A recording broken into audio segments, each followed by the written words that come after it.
puede ser que después se den cuenta como puede ser que no. Entonces uno puede pasar limpio si hace cosas como buenas, o puede que no, o se den cuenta ya cuando uno se muera.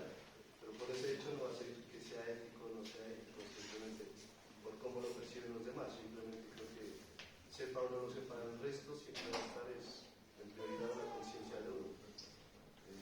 Creo que para mí es la ética. ¿Alguna relación con alguno de los ejemplos de las charlas del concepto?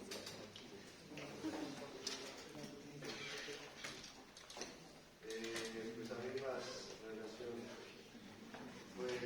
De lo que nos mostró el profe Checa, ¿qué fue lo que más lo impactó? A mí me impactó más pues, los ejemplos eso de las columnas que había, las columnas de los arquitectos que con Guadua, o sea, yo no sé qué estaban pensando, o sea, al colocar Guadua en las columnas, o sea, sí, ¿no? Pues que me ahorro la plata y que eso, pero es que me entra en tranquilidad y pues, o sea, obviamente, como decir, yo voy a ir a entregarle a unas personas, como, creo que es no ser humano, no sentir, pero es que le van a entregar al resto, van a haber niños, van a haber familias, o sea, van a haber momentos, y es el resguardo, el nido, la seguridad, todas esas cosas. Yo no sé cómo uno es capaz de hacer esas cosas sin pensar en todo lo que va a vivir, todas las experiencias, más allá del dinero.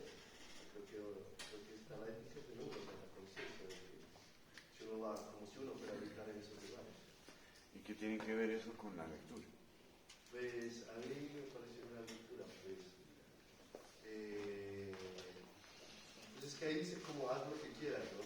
Haz lo que quieras, y también anteriormente desde las decisiones que toma el capitán del barco y la responsabilidad que tenemos con lo que decidimos. Yo creo que todo eso se relaciona básicamente a una decisión o a las decisiones que tomamos. Pues una, que si tenemos responsabilidad; dos, como ¿cómo se llama? Lo que nos favorece, como el capitán del barco, o sea, puede ser el factor económico, importancia de las vidas, las personas, y haz lo que quieras. Pues si uno en el haz lo que quieras, si tu idea general es simplemente hacerte rico, puede ser que no priorices las cosas importantes, como si la vida de las personas, o hay personas que simplemente les importa ser ricos sin importar perjudicar a los demás. Desde ahí viene el central. Si yo quiero ser, mi ética es como decir, quiero lograr hacer algo, como mi compañero decía, hacer bien a los demás. O sea, cuando me muera no voy a sentirme feliz que dije, no, pues yo soy súper rico, pero consta de qué. Creo que todo eso se relaciona simplemente a una idea inicial de qué queremos hacer y cómo nos queremos sentir al final, al morir. Bueno, yo escribí que de las charlas del profe Checa acerca de las formas de construcción, de cómo se hace un proyecto, en donde no se roben el dinero, en donde las viviendas sean bien construidas bajo los lineamientos establecidos por la ley, se puede observar una comparación con los capítulos, ya que en el capítulo 3 se habla de la libertad de hacer lo que se quiere. Sin embargo, lo de hacer lo que se quiere no siempre es bueno, porque si bien es muy valorado el hacerlo, también es responsabilidad de cada persona velar porque lo que se haga esté bien hecho y no represente un peligro para la sociedad. Otro tema a resaltar es que el hecho de hacer lo que se quiera da la libertad de hacerlo, y observando las cosas que nos mostraba el profe Checa, casi todos tenemos eso, de que queremos hacer lo que queramos en nuestro entorno porque decimos que es nuestro. Sin embargo, se puede ver que nos mostraba como personas hacían los andenes, los hacían a conveniencia de uno mismo, o ponían antejardines y los ponían con parqueaderos sin pensar en lo que podía pensar las personas que vivían alrededor o los mismos peatones. Así pues es bueno tener libertad, pero también es bueno saber hasta dónde se puede llegar con esa libertad y el hacer lo que se quiera sin perjudicar a otras personas. Interesante. Hay como una conclusión interesante. ¿Quiere concluir? Sí, de lo que usted dice, uno podría decir hacer lo que se quiere. Y el libro un poco le apunta a eso, que ya lo dije un poco, es hacer las cosas bien, lo que se quiere, pero bien. Y bien dentro de un contexto. Entonces, el tema de los andenes que se toca, eso afecta prácticamente a toda la ciudad del Pasto, por ejemplo. ¿Sí? un tema en que yo hago lo que tengo que hacer, pero lo estoy haciendo en un contexto, en un entorno, ¿cierto? No solamente físico, sino social. Y tengo una responsabilidad de hacer bien y hacer lo que yo quiera, pero bien. Y ese pero bien quiere decir de tal manera que entre en armonía con ese contexto en todas las dimensiones. Percibe ese contexto. Me parece bien lo que tú dices, porque uno podría concluir eso desde el punto de vista ético. Hacer lo que se quiere no quiere decir hacer lo que me dé la gana. Y creo que eso es mucho en la cultura, ¿no, profe? Porque, por ejemplo, vemos aquí la cultura de casi toda la gente de aquí es esa, ¿no? De hacer lo que, pues, por ejemplo, las viviendas las hacen, pues, como quieren, ¿no? Se vienen y hacen su casa. Yo fui hace poco al Granada, o sea, la subida que va al Granada, y esa parte es como muy, no sé, uno no puede caminar por los andenes porque o tienen puestos sus puestos de venta, o las casas las hicieron muy bajitas y uno al pasar se puede hasta golpear, hasta yo que soy chiquita, no peor pasa, las grandes. no. Exactamente, si no paso yo, peor otra persona. Y yo digo, o sea, eso no es pensar, porque por ejemplo el andén está ahí es para pasar las personas por allí, no para pasarse por la calle y viendo que esa calle es como muy transitada y subida y bajada y de buses y todo, y dejan las motos, y no sé, uno no piensa, es como la cultura que ya tenemos en nosotros, ¿no? Y prácticamente todos lo hacemos. Hay casas, por ejemplo, por allá que tienen una bajada y tienen como 3, 4 escalones para bajar, o a veces ni siquiera las tienen, los escalones los dejan allí. O sea, dejan unas bajadas súper altas. Y uno, ¿cómo? A veces los abuelitos, a veces los niños pequeños no pueden pasar. Tiene que andar por la calle y es peligroso.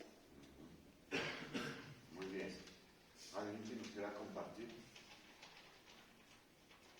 ¿Usted? ¿No? ¿No nos quiere compartir? ¿Usted? ¿Sí? Ay, no, denle las gracias a su compañera que lo propuso.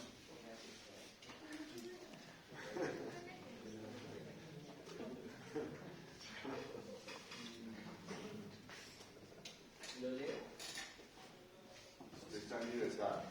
Bueno, no sé, Sabater explicaba que la verdad de la libertad, pues en paréntesis estaba condicionada, que no consistía en hacer lo que se nos antoje, sino que era ser más consciente de lo que queremos hacer, entendiendo que podemos escoger por lo que queramos, pero bajo la primicia de la conciencia.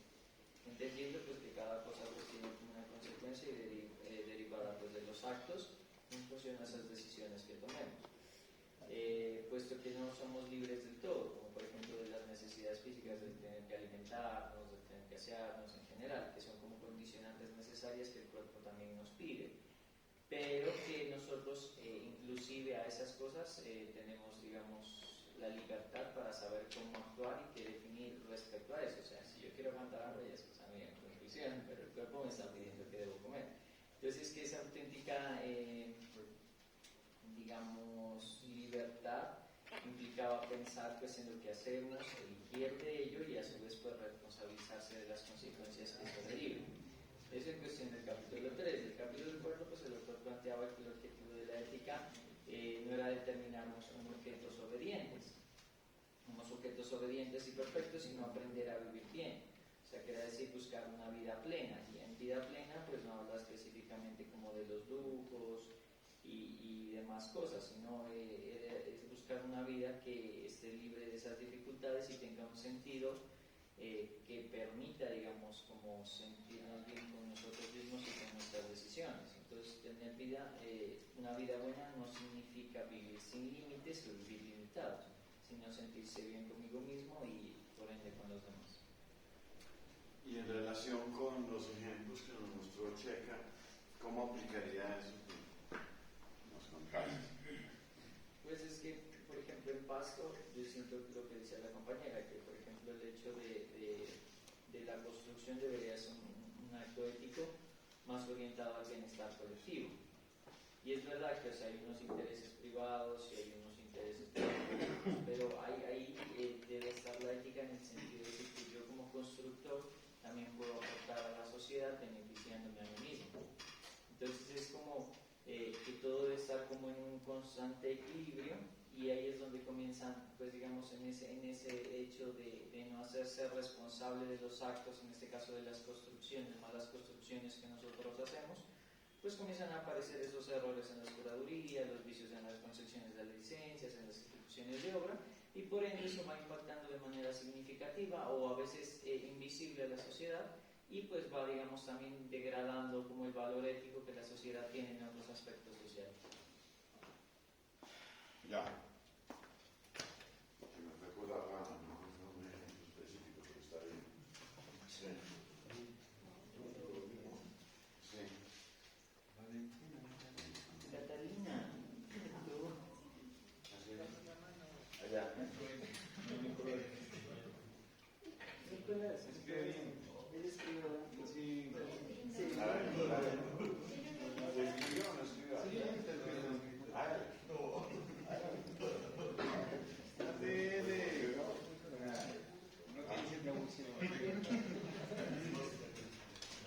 Ah, ¿alguien que nos quiera compartir? Por acá. Allá.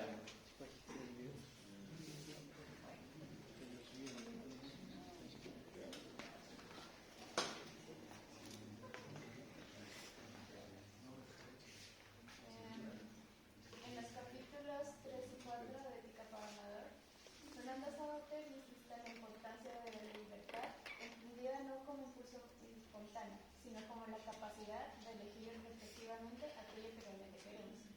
Al afirmar que el ser humano, o el animal que puede querer, Sabater diferencia entre deseos inmediatos y deseos conscientes, señalando que la ética comienza cuando uno se pregunta por el sentido de sus propias elecciones.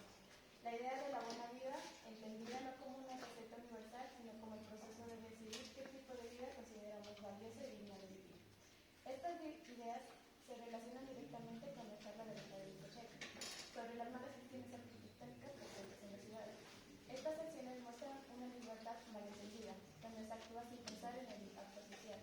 En cambio, lo que se propone Sabater implicaría que arquitectos y gestores urbanos reconozcan la responsabilidad ética que tienen sobre el bienestar colectivo. Además, las malas prácticas que también violan los principios del Código de Ética Profesional, que exige garantizar la seguridad, respetar el espacio común y priorizar el interés público. Entonces, esta reflexión permite comprender que la arquitectura no es una actividad técnica, sino un acto ético. Muy bien, felicitaciones. Excelente. ¿Usted? Yo pues lo relacioné de la siguiente manera, ¿no? Me basé en los ejemplos que había dado sobre el Javerianito y lo de la 27, que habían tumbado todo ese montón de edificios que iban a ser patrimoniales. Entonces, pues yo lo relacioné con el capítulo 3 de la siguiente manera, ¿no? Que explica pues que también hay decisiones que son influenciadas por personas externas. O sea, los que trabajaron en las demoliciones, todo eso, bueno, puede que hayan sido conscientes del daño que iban a crear, dañando el buen funcionamiento de la ciudad como estaba planteada antes, pero influenciados sus decisiones por la gente de más arriba, pues, que les decía, no, yo le voy a pagar no sé cuánta plata, bueno, todo eso, y también ellos viéndose en la necesidad pues de tener que trabajar, como dice. Algo similar también con lo del Javerianito, que sería como de esa forma, ¿no? Y pues más que todo a la hora del capítulo 4, pues que dice que hay que, o sea, la felicidad se basa en construir buenas relaciones humanas también, ¿no? O sea, convivir bien con los demás. Pues ahí lo relacioné pues con esa forma, ¿no? Como que cuando los niños van a la escuela y es cuando más se relacionan, juegan entre ellos, bueno. Y pues al tumbar el Javerianito ya les quitó por completo esa oportunidad como de tener que relacionarse a través de la escuela. No. Chévere. Tuve cosas como interesantes lo que puede pasar allí en la actuación de uno como arquitecto. Es decir, el caso de la 27, por ejemplo, ni siquiera tiene que ver con los trabajadores que hicieron la demolición, los contratistas, ni nada. El problema es más bien cómo se planea la ciudad. Se planea, y ahí es donde uno se tiene que preparar bien como profesional, ¿sí? Si uno como arquitecto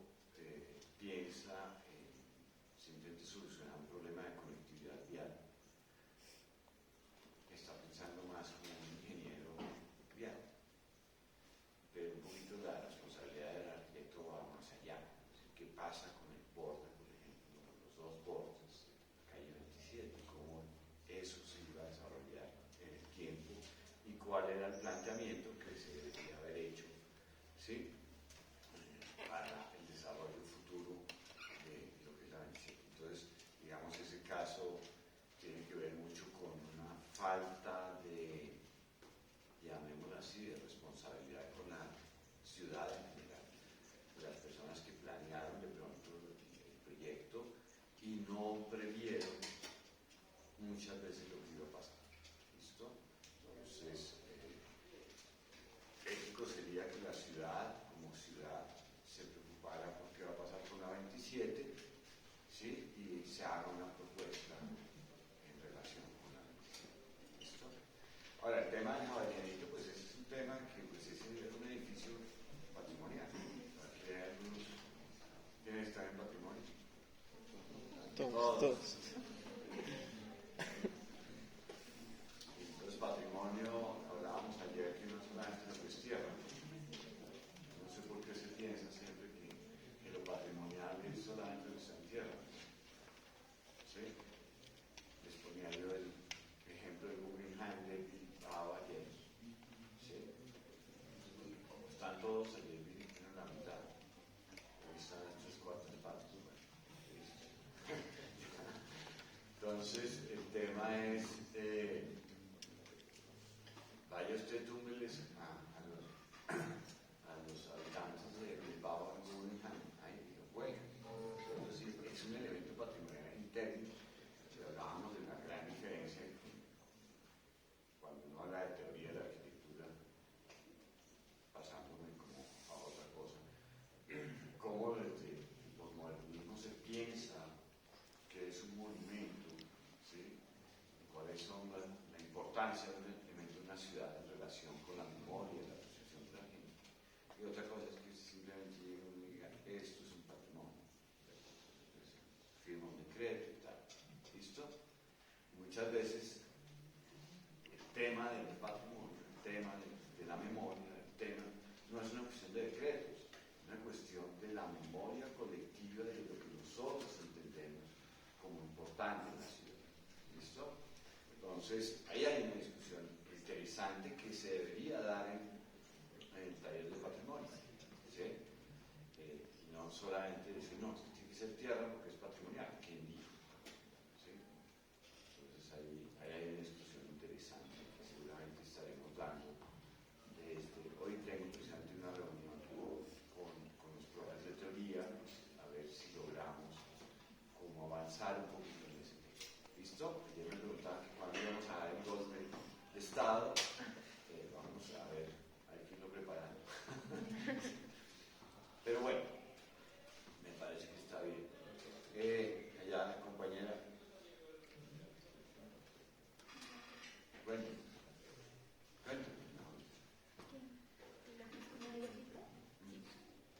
Yo lo relacioné con lo de que dijeron que tenía amenaza volcánica el lote donde iban a hacer y que pues lo hundieron y después lo pasaron a otro lote y los padres de familia decidieron que también tenía amenaza volcánica y pues para que no se construyera en el otro lote. Y pues con eso dice, esto se relaciona con evitar la corrupción y las malas prácticas, pues un arquitecto ético usa su libertad para diseñar con honestidad, priorizando la seguridad y el bienestar social por encima del interés personal.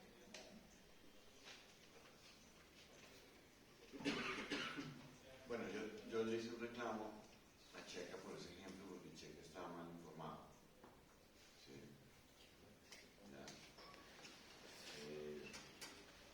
Hablando de ética, yo estudié ese lote antes que lo comprara Javeriano. Dentro del estudio que se hizo de factibilidad de ese lote, obviamente había que hacer toda la parte normativa. ¿Sí? Y inclusive yo tengo los documentos en donde dice que ese lote no estaba en la amenaza. ¿Sí? Entonces, yo hice mi trabajo bien hecho. Le di el resultado de ese informe a las directivas del Colegio Javeriano y ellos decidieron comprarlo. Pero yo, mi trabajo lo hice bien hecho. Yo le reclamé a Checa porque dije, oiga, Checa, estoy poniendo. ¿Qué pasó? ¿Sí? ¿Qué pasó con ese lote?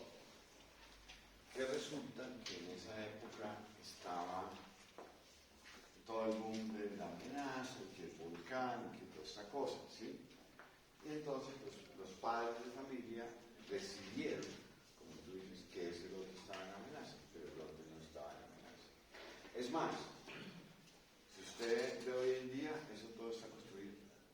En San Pedro para arriba, y más arriba donde queda el lote que se ha comprado. O sea, nunca estuvo en amenaza.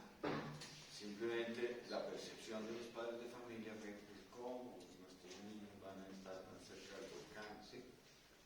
Y eso inclusive le costó el puesto al rector. Por una postura mal informada de los padres de familia. ¿Listo? Pero ese lote estaba perfectamente habilitado para haber sido desarrollado. Es más, el Hospital San Pedro existe ahí hace cuántos años. ¿Sí?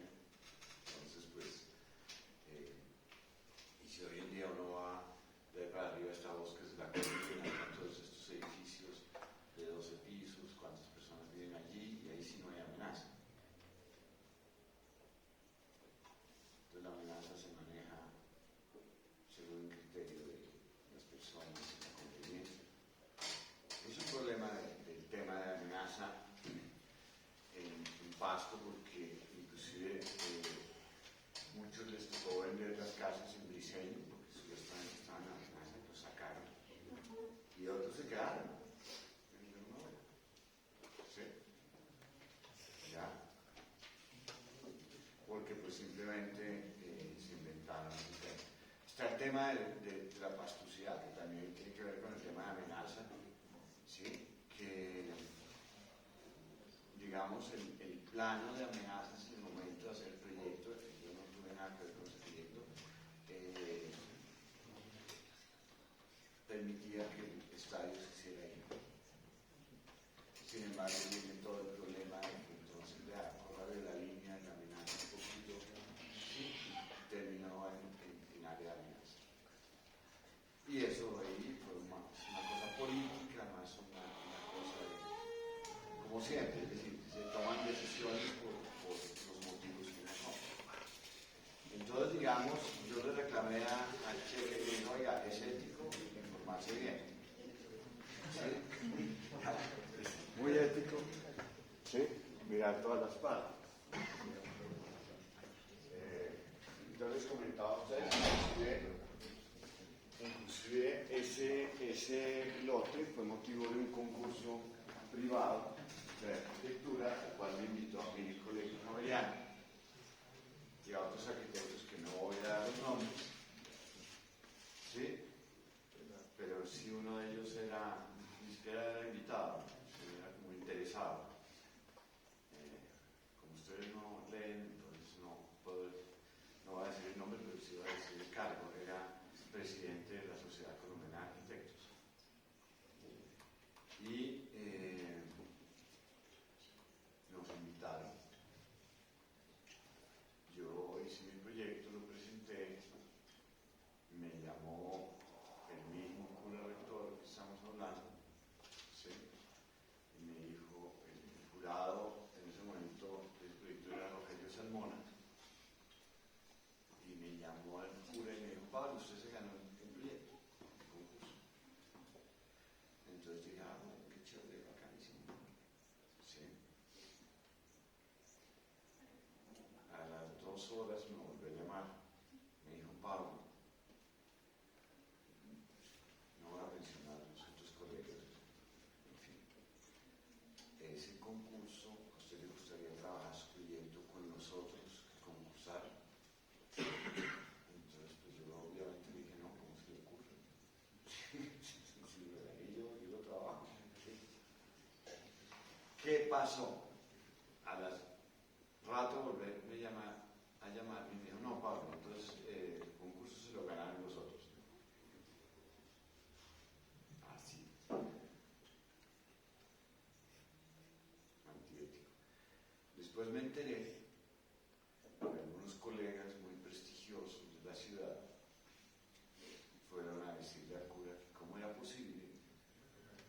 un bogotano y un ñandino, no javeriano, sino un ñandino, fuera a ganarles a ellos un concurso. Entonces por eso me quitaron el concurso. Yo podría haber demandado, pero no se trataba de eso, ¿sí? Ya, eso es antiético. Toda la actuación de los colegas, ahí se acabaron pilotas, el que fue presidente de la Sociedad Colombiana, ¿esto? Que tenía intereses en el proyecto, porque los otros eran amigos de él. Entonces, eso es antiético. Eso sí es antiético. De tal manera que pues ahí se acabó hasta amistades y todo que supuestamente había. Gente que yo le había ayudado cuando yo recién llegué a Pasto y que le di trabajo. Sí. Se había puesto en ese plan conmigo. Entonces pues fue un poco complicado eso. Yo no le volví a hablar a ninguno de ellos. Jamás en la vida. Sí. Porque esas cosas no se hacen. ¿Sí? Si no va a competir en algo, pues compite. Pero no por debajo de cuerda. Eso es antiguo. Entonces el tema del lote de Javeriano es ese. Yo le reclamé a Checa, porque ese cuento yo me lo sé de memoria. Estuve metido ahí. ¿Ya? Entonces es eso. ¿Ok? A ver, voy a resumir. El arquitecto que copia proyectos o evade normas actúa por comodidad, no por convicción. La verdadera ética en arquitectura es crear espacios y construir ciudades que respeten a las personas, no solo elegir órdenes y seguir órdenes, o buscar el beneficio fácil, sino tener una conciencia de lo que se hace y por qué se hace. Y aquí, compañero. Bueno, en estos dos capítulos, Sabater nos habla de la libertad y la manera de vivir bien, en donde nos hace una introducción diciendo que todos nosotros tenemos la libertad y la responsabilidad de formar nuestra vida. Nos diferencia la moral de la ética, en donde nos dice que la moral es el conjunto de órdenes y costumbres que nos rigen o de cierta manera nos orientan a algo, y que la ética es esta reflexión personal que debemos tomar ante cada decisión que tomemos. Con base a esto, mi reflexión ante las charlas con el arquicheca es que yo me pregunté por qué otros profesionales con una vida más experimentada o con más proyecto cometían esa clase de errores, tales como construir sin cerciorarse de algo tan fundamental como contar con servicios públicos, o de construir de una manera tan irresponsable sabiendo que la estructura tenía fallas grandes que ponían en riesgo a las personas que habitarían el edificio. Y en conclusión, saqué que se dejaron envolver de lo que su contexto los empujó a hacer, que pudo ser tal vez ganar algo más que pudo ganar algo más poderoso que domina la sociedad hoy en día, que tal vez es el dinero. Sabater nos dice que hay que aprender a disfrutar la vida y nos dice cómo, sabiendo que cada decisión que tomemos conlleva unas consecuencias y que debemos asumirlas con responsabilidad. Con estos pensamientos, entonces él dice que la verdadera libertad consiste en vivir una vida en donde nuestra conciencia está en paz con nosotros mismos, y esto vale más que vivir con el temor a un castigo y con la esperanza de alguna recompensa. Bien, muy bien. Muy bien. Pues ya, Sara. ¿Quiere? Como respectivo con la vida, en la vida todos queremos ser libres, pero pocas veces entendemos lo que eso significa. Sartre explica que ser libre no es hacer todo lo que se nos antoja, sino pensar y decidir por nosotros mismos lo que queremos hacer. La libertad nos da la posibilidad de equivocarnos y aprender a elegir nuestro propio camino. Con esto se logra cuando usamos nuestra libertad para actuar bien, sin dañar a los demás y buscando nuestra felicidad de una manera honesta. El vivir bien y hacer lo que quieras se unen y somos libres cuando sabemos elegir, ser felices y las elecciones nos ayudan a ser mejores personas. Muy bien. Aquí el compañero.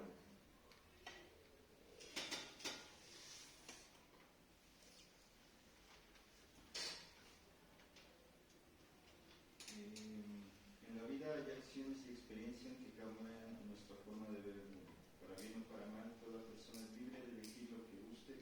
Sin embargo, las experiencias, la crianza y anhelos de una persona limitan su forma de ver, de decidir. Sin embargo, hay que reflexionar y saber lo que realmente queremos, porque cada uno será responsable de sus acciones. Hay que elegir con conciencia y se debe disfrutar sin afectar a los otros. Como se decía en capítulos anteriores, tener y conocer el arte de saber vivir, respetando a los demás, conviviendo con ellos, pero no dejarse de respetar a uno mismo, entender que la buena vida está para quienes quieren y se dejan querer. Y con respecto a es que tenía más partes. Pero supongo que pues está en eso, ¿no? Que toda acción nuestra tiene consecuencias. A veces tomamos malas decisiones queriendo o sin querer. La ética o lo que diferencia una buena persona de una mala persona es cómo lo reparo, qué acciones tomo a contramedida. Si ya pues mandé mal una columna, hice una columna en Guadua, pues hombre, digo, vea, me equivoqué, ¿sí? Yo hice mal esta columna, pero preparen, hagan algo, yo me equivoqué, pero no dejo las cosas. Sí, no, lo único que yo estoy de acuerdo es que uno nunca toma decisiones sin querer. Uno toma decisiones y acepta las consecuencias de las decisiones. ¿Listo? Pero cuando uno toma una decisión, sabe exactamente, es consciente de lo que está haciendo. Por eso es una decisión. Entonces, puede ser que, más bien lo que tú te refieras, es que de pronto uno fue muy consciente de las consecuencias, ¿sí? Y después se da cuenta de las consecuencias de la decisión y decide reparar. Ojalá no se haya llevado una vida de alguien, pues, en el caso de este ejercicio. Muy bien. A ver, muchachos, vamos a hacer un ejercicio para la próxima clase. Ustedes que les encanta trabajar en grupo, ¿sí? ¿Sí o no les encanta? ¿No? ¿Sí o no? Bueno, sí, a veces. Depende de quién. Bueno, entonces ustedes van a escoger sus grupos. 4 estudiantes máximo. Y van a mirar en la ciudad ejemplos, ojalá no los mismos de Checa, ¿cierto? En donde ustedes puedan observar, ¿sí?, que hay actuaciones que sobrepasan las líneas éticas de los profesionales. ¿Listo? ¿Ok? ¿Estamos de acuerdo? Y van a hacer una presentacióncita en PowerPoint, y la traen y la vamos a mirar. Esa presentación con máximo 3-4 diapositivas es suficiente. ¿Listo? ¿Ok? En donde ustedes puedan mostrar